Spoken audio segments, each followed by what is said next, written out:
12절 말씀부터 26절 말씀까지 우리 찾으셔서 한 절씩 같이 교독하시겠습니다. 창세기 38장 12절 말씀부터 26절 말씀까지입니다. 제가 12절 말씀 먼저 봉독하겠습니다. 얼마 후에 유다의 아내 수아의 딸이 죽은지라 유다가 위로를 받은 후에 그 친구 아들람 사람 히라와 함께 딥나로 올라가서 자기 양털 깎는 자에게 이르렀더니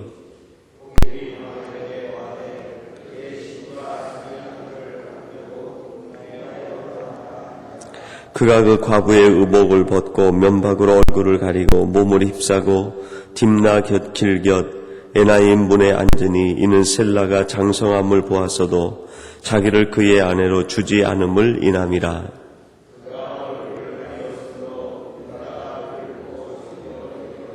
길곁으로 그에게 나가 가로되 청컨대 나로 내게 들어가게 하라 하니 그 자부인 줄 알지 못하였음이라. 그가 가로되 당신이 무엇을 주고 내게 들어오려느냐.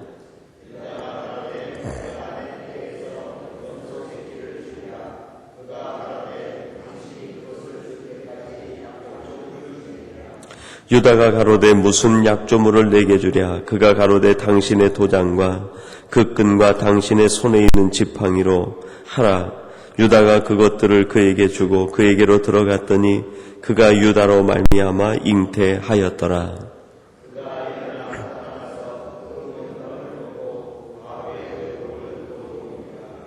유다가 그 친구 아들람 사람의 손에 부탁하여 염소 새끼를 보내고 그 여인의 손에서 약조물을 찾으러 하였으나 그가 그 여인을 찾지 못한지라.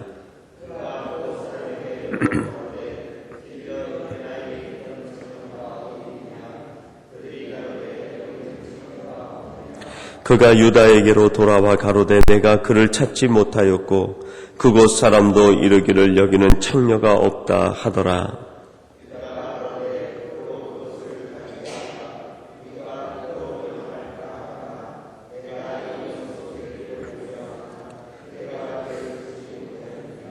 석 달쯤 후에 혹이 유다에게 고하여 가로되 내 며느리 다말이 행음하였고 그 행음함을 인하여 잉태하였느니라. 유다가 가로되 그를 끌어내어 불사르라.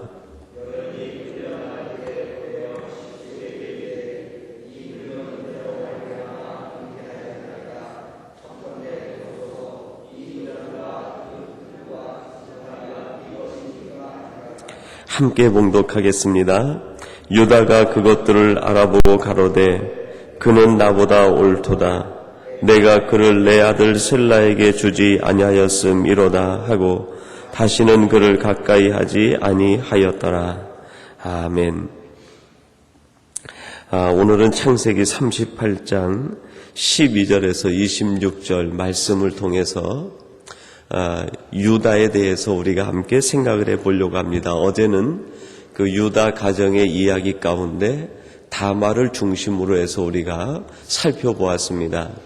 오늘은 유다의 실수라는 제목으로 함께 말씀을 나누고 찾아보려고 합니다. 어제도 말씀드렸지만 마태복음 1장에 나오는 예수님의 족보에는 유다와 다말 그리고 그 사이에서 태어난 베레스 이 세 사람이 예수님의 족보에 들어가 있습니다. 그리고 베레스를 통해서 나중에 다윗 왕이 태어나게 되고 그 다윗 왕의 후손 가운데 예수 그리스도가 이 땅에 육신의 몸을 입고 태어나게 됩니다. 요셉의 이야기는 어제 말씀드린 것처럼 하나님의 약속과 꿈을 갖고 민족 부흥에 하나님의 역사를 이루어가게 됩니다.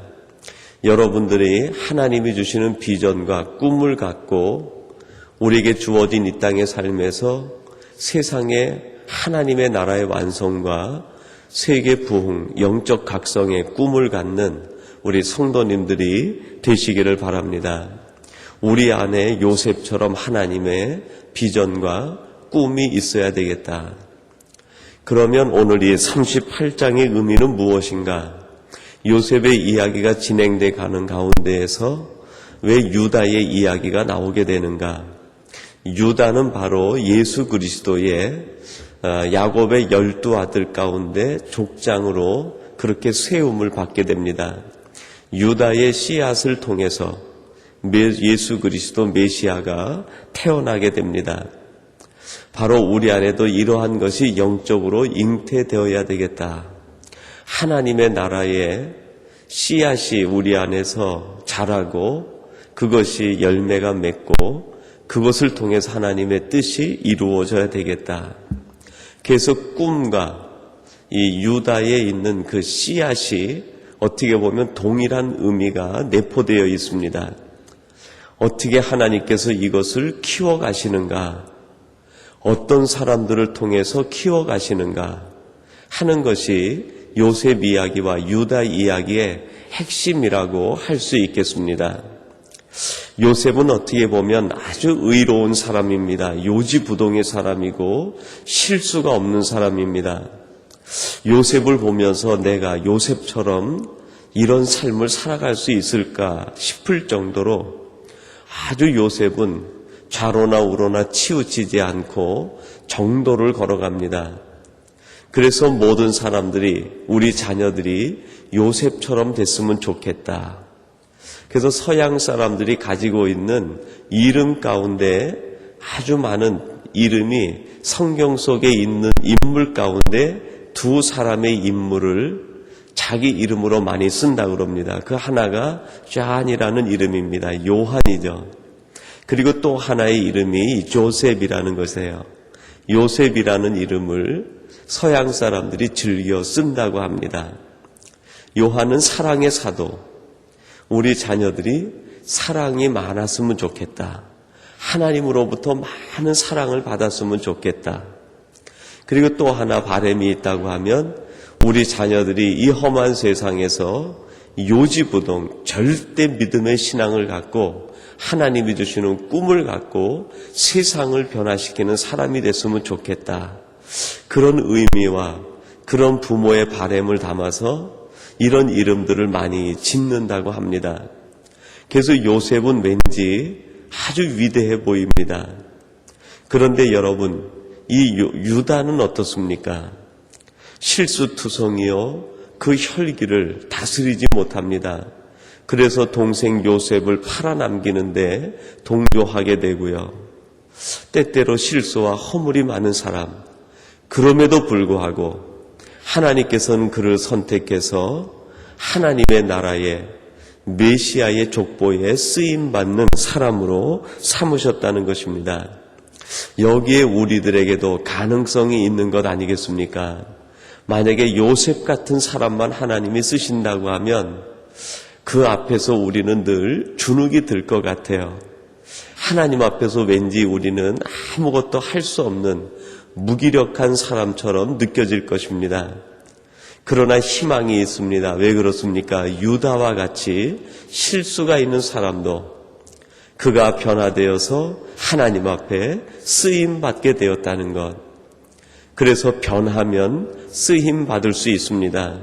비록 우리가 실수하고 허물이 있고 하나님이 볼 때 부족한 부분이 있지만 그것을 깨닫고 돌이키고 뉘우치고 하나님 앞에 나아갈 수 있다고 하면 하나님은 과거와 허물과 실수를 묻지 않으시고 그 모든 것들을 다 덮어주시고 우리에게 어떻게 합니까? 다시 쓰임받을 수 있는 새로운 기회와 여건을 주시는 분이 바로 우리 하나님이십니다. 그런 의미에서 오늘 이 유다는 어떤 과정을 통해서 실수하게 되었는가? 유다의 실수를 보면서 우리는 이 같은 실수를 또다시는 범해서는 안 되겠다.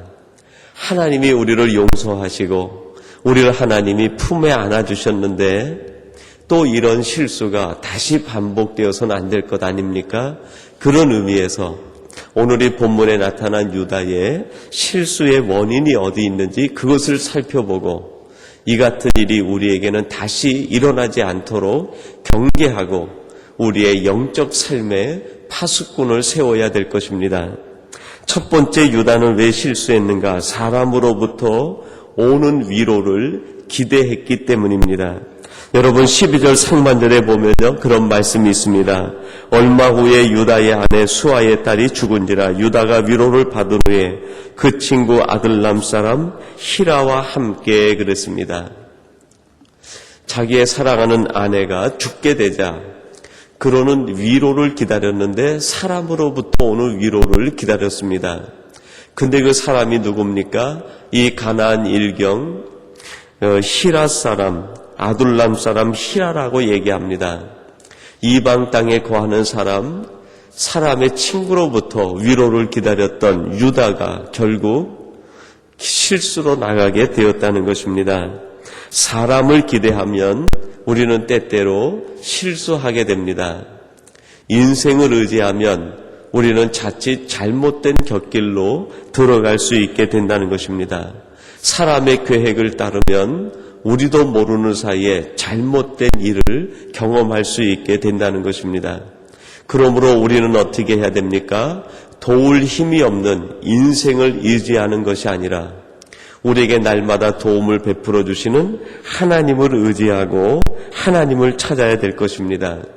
시편 2편 1절에선 이런 말씀을 합니다. 어찌하여 열방이 분노하며 민족들이 허사를 경영하는고. 열방이 하는 일, 사람이 하는 일은 결국 분노로 끝나게 됩니다. 세상 사람들이 계획하는 것은 결국 허사가 되고 마는 것입니다. 사람이 자기의 집을 세운다 하여도 결국 하나님이 함께하지 않으면 그 모든 세우는 것이 허사고 그 경영하는 것이 무로 돌아가는 것 아닙니까?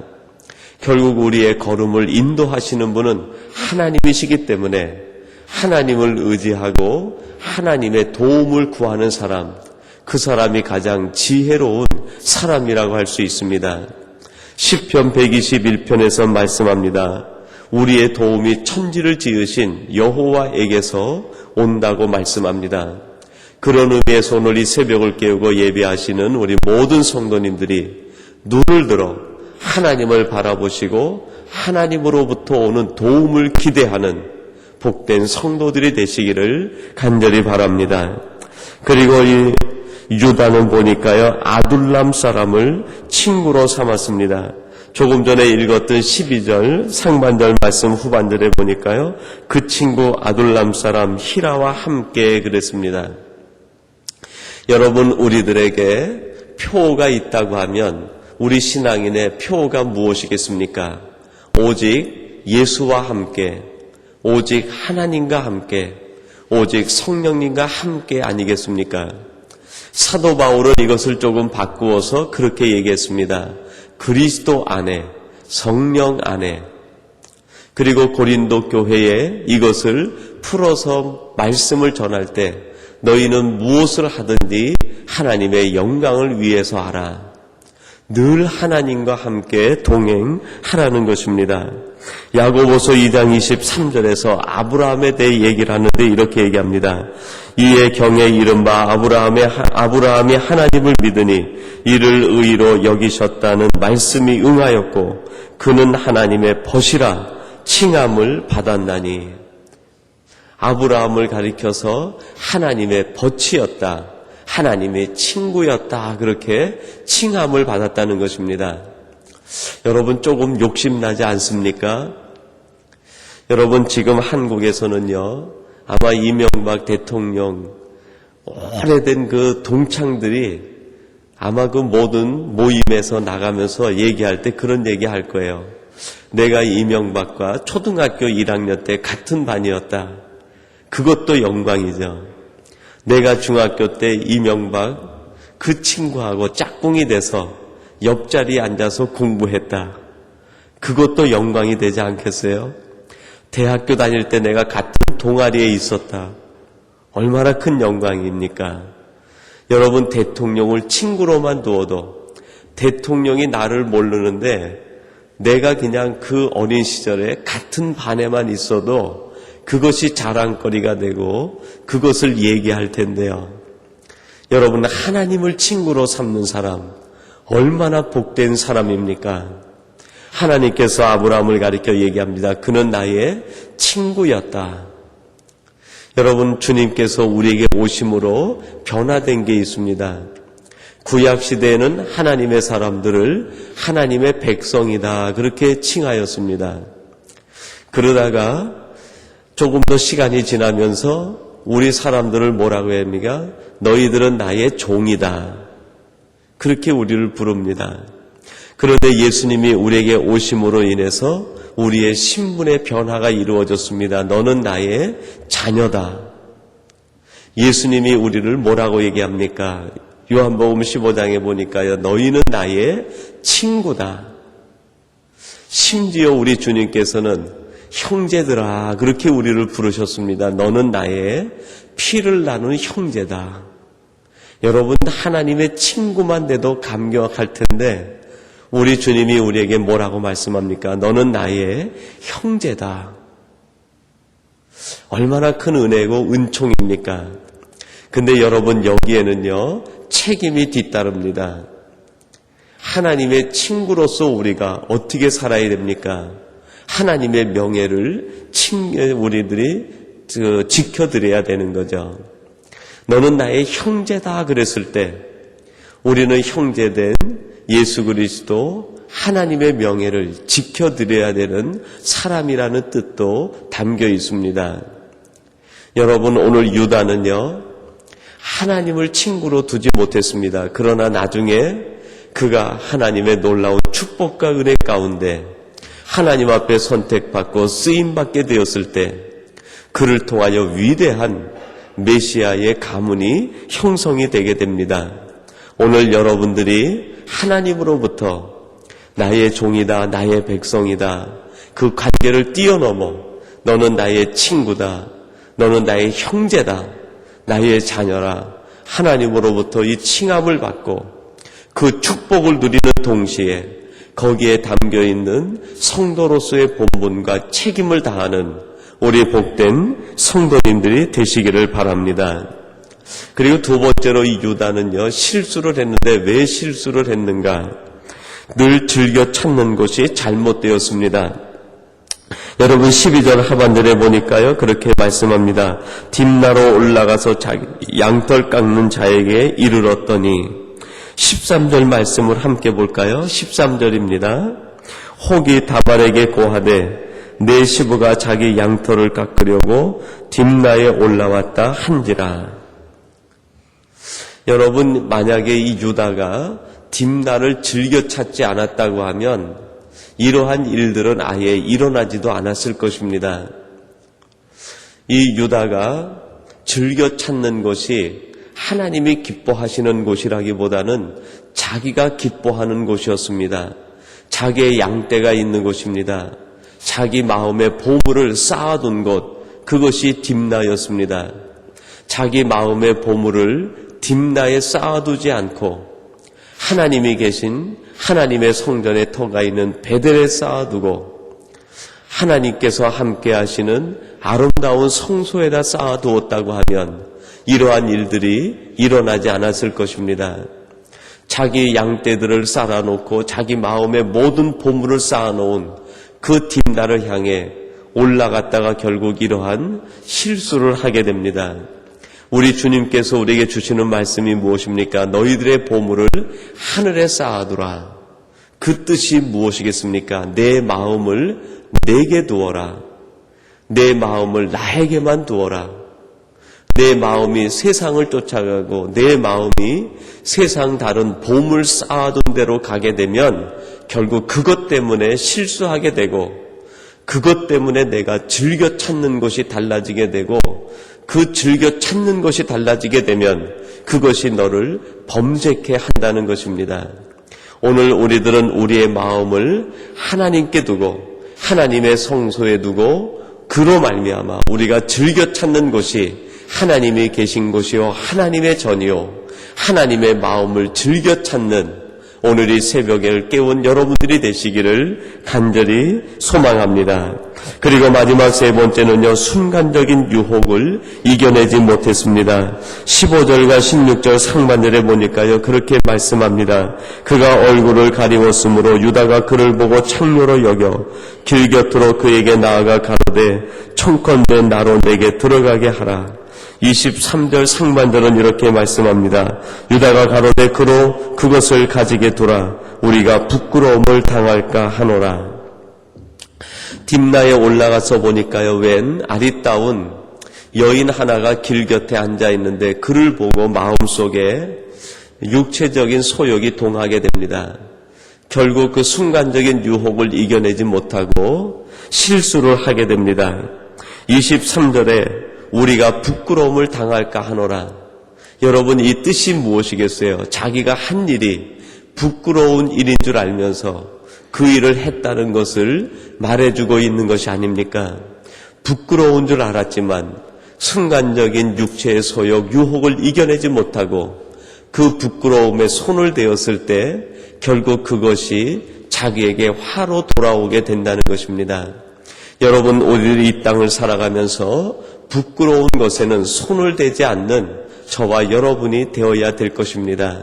하나님이 기뻐하시는 것에 손을 대고 하나님이 원하시는 것에 손을 대며 살아가는 우리 복된 성도님들이 되시기를 바랍니다.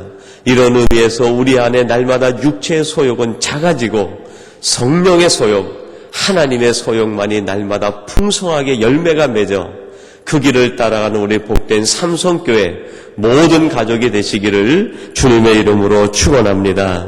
우리 같이 기도하겠습니다. 하나님 아버지 감사합니다. 오늘도 이 새벽을 깨우게 하시고 유다의 이야기를 통하여서 우리에게 귀한 말씀의 교훈을 주시니 감사합니다. 유다가 한 실수와 허물을 통하여 우리는 다시 이 같은 일이 반복되지 않도록 우리 마음에 파수꾼을 세워주시고 우리의 영을 깨워 주시옵소서. 아버지 하나님, 사람으로부터의 위로를 기대할 것이 아니라 하나님을 바라보는 저희들이 되게 해 주시옵소서. 세상 사람을 가까이 하기보다는 하나님을 친구로 두고 하나님의 명예를 지켜나가는 저희들이 되게 해 주시옵소서. 우리들이 즐겨 찾는 곳이 우리 세상이 되지 않게 하시고 우리의 마음의 보물, 우리 인생의 보물을 하나님께 두며 성소에 쌓아두는 저희들이 되게 하사 그곳을 즐겨 찾는 하나님의 자녀와 백성들이 되게 해 주옵소서. 하나님, 저들이 이 땅을 살아가면서 우리 길 곁에 스쳐 지나가는 것들을 바라보며 유혹에 넘어가지 않게 도와주옵소서. 이 땅에 있는 우리 길 곁에 있는 것들이 우리를 유혹할 때 우리는 믿음으로 그것을 이겨내게 하시고 성령의 지혜로 잘 판단하여 유혹받지 않는 저희들 되게 해 주옵소서. 우리 안에 있는 육체의 소욕을 날마다 작아지게 하시고 성령의 소욕이 우리의 심령을 지배하며 차고 넘치도록 역사하여 주옵소서. 하나님이 새벽을 깨우고 오늘도 기도하는 사랑하는 성도님들을 기억하사 그 모든 기도가 하나님 보좌에 상달되어지게 하시고 하나님께도 친히 응답하시는 아름다운 기도가 되게 해 주옵소서. 사랑하는 성도들의 가정과 생활과 자녀들의 은혜를 더하사 저들의 가는 길이 하나님의 자녀의 길이 되게 하시고 하나님 기뻐하시는 하나님의 친구의 길이 되도록 역사해 주옵소서. 오늘도 우리의 모든 길을 하나님 앞에 맡깁니다. 하나님께서 친히 맡으시고 인도하여 주시옵소서. 예수님의 이름으로 기도하옵나이다. 아멘.